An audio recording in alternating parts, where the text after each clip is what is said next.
Good morning, everybody. I'm Jason Bristol with your Chevrolet's Inside High School Sports Update. A huge 13-6A matchup in Willis. The Wildcats taking on the Woodlands Friday. It's our DQ Game of the Week.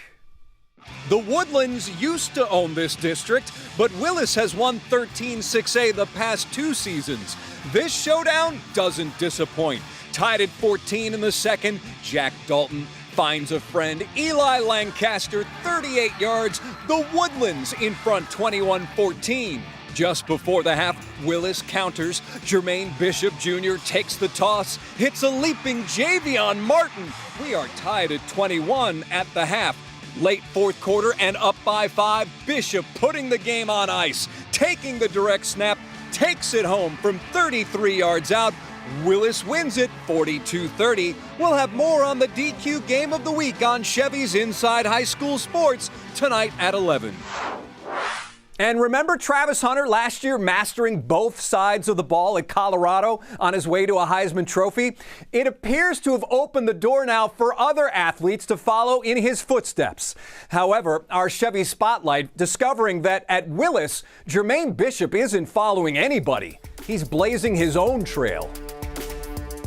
The Bishop name carries a lot of weight in the Willis community. Michael Bishop and his cousin Germaine Bishop were standouts for the Wildcats in the 1990s. Michael also going on to become a finalist for the Heisman Trophy.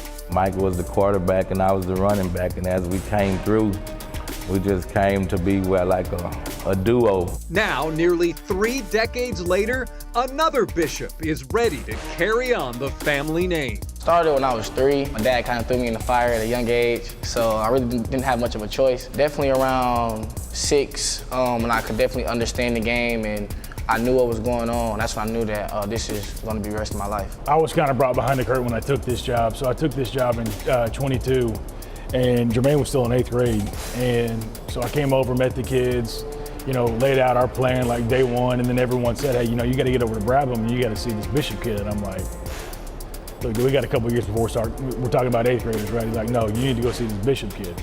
So, okay. So I get over there, 5'8", 100 pounds soaking wet. I'm like, this dude? And they're like, coach. Like, no, he's the deal. Germaine Bishop Jr. is, pound for pound, one of the best high school football players in all of Texas. He enters his senior season small in stature. He's listed at 5'11" and just 155 pounds. His talents, though, are larger than life. A lot of people say about a person's size, but it's the dog in the fight.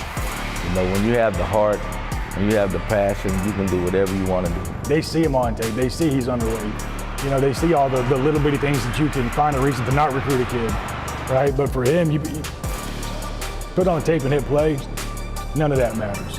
Bishop has put up video game-like numbers the past 2 seasons, with close to 3,000 yards receiving and 35 touchdowns.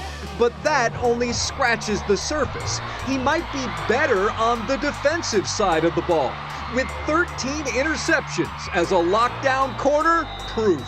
As a kid, I'm pretty sure a lot of athletes can say that offense was the go-to growing up. But as I got older, I realized defense is more of a, I guess you could say, dog side of the ball. Some people call it the dark side. So being able to play defense definitely has opened my eyes and just realized that defense might be, if I had to pick one side of the ball, the side that I would pick. Bishop has committed to the University of Texas and says playing on both sides of the ball, just like last year's Heisman Trophy winner Travis Hunter did, is a real possibility.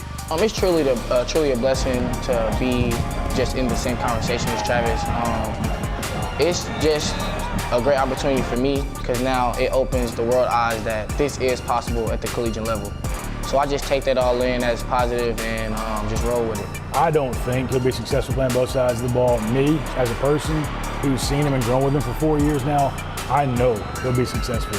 And when we were going through this process, looking at, this school or that school or whatever, if it's coming down to Texas and whoever, who doesn't want to play receiver in Steve Sarkisian's offense, right? I mean, he's one of the most innovative, brilliant minds in the game from an offensive game plan strategy, phenomenal head coach. The defensive stuff for me is easy, man. Just line up and cover that dude. I'm an offensive guy, though, right? play man, play cover 2, I don't care, man. Just cover that. And that's going to do it for me. Be sure to join us later tonight at 11 o'clock on Chevy's Inside High School Sports. We'll have more Week 4 highlights, including an awesome 4A matchup between Bay City and Sealy. Plus, we're heading to Klein to give out another MVP bobblehead. Until then, have a great Saturday, everybody.